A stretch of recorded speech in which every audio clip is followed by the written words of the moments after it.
CMG is no doubt a powerhouse in the music industry, and I think they'll be around for many years to come.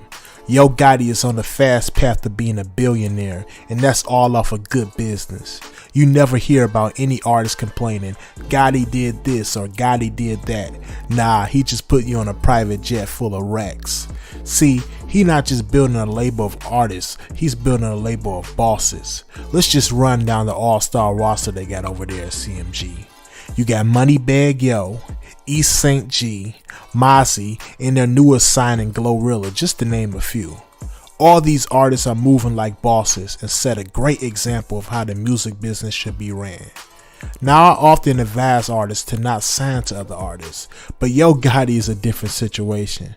If you were thinking about signing to another artist, this would be the one.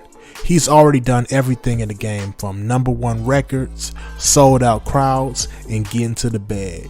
So you don't have to worry about him trying to outshine you or being jealous of your success. See, if you sign to an artist who's still hungry, he or she, they just gonna try to limit your success. Like, it's cool if you shine a little bit, but don't shine more than me. You know, that kind of sucker stuff. Another reason signing to an artist like Yo Gotti makes sense is because of his guidance.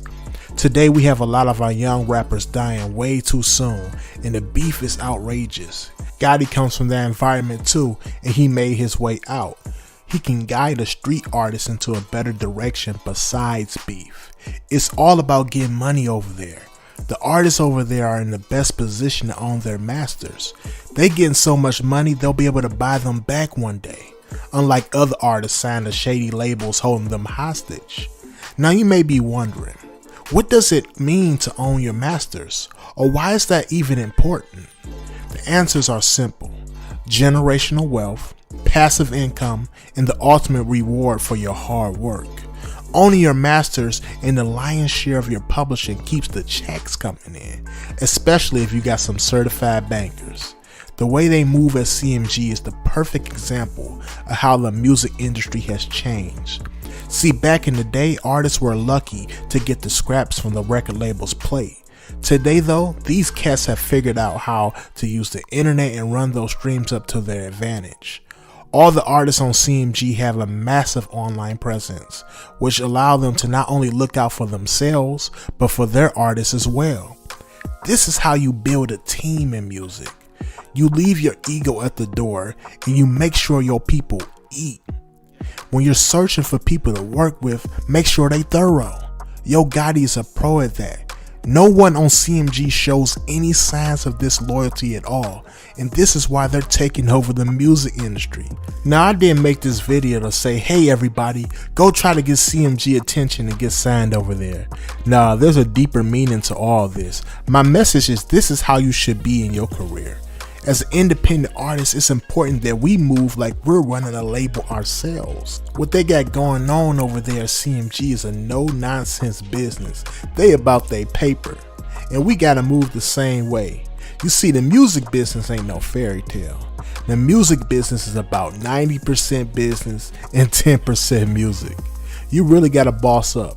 That's why when people ask questions like, how you make it in the music business, I don't really agree with the concept of making it.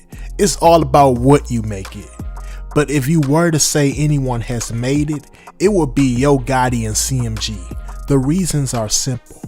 All the artists are bringing in cash flow, have loyal fan bases, and are business savvy. To me, that's the real definition of making it in the music business. Forget about all the clout, even though they got that too. It's more about building a strong foundation. Now, despite all the good things I have to say about CMG, understand this is not the norm. Most record labels are not disrespectful of their artists, nor does signing to a rapper often lead to success. Most of the stories we hear years later from artists are horrific. This is why artists need to learn the music business. Not only will learning how the music business works help you avoid common pitfalls, but it will actually help you creatively as well. You'll be able to understand the market and know which kind of songs to make.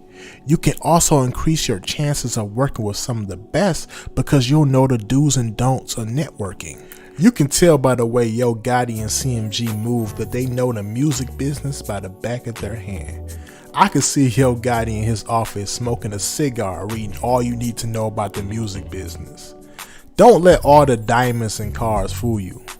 All successful people take time out to read and humble themselves with knowledge. That's my video. I hope y'all learned the ins and outs of the music business and why some artists succeed over others. Before I go, I won't leave y'all empty-handed. If you make music and you want to edge over the competition, you may be wondering how to hire a ghostwriter. I can handle that for you. I'm on Fiverr.com and I'm writing hooks, verses, and full songs. The link will be below in the description and in my bio. Last but not least, if you make content along with your music, you may be wondering how to get views on YouTube. Well, I personally know a service that has done wonders for me and will do wonders for you. This service is called vidIQ. I'm currently on my way to 8,000 subscribers and I'm climbing every day. The link will be in my description and in my bio. Now that's all I really wanted to leave y'all with, alright? Peace.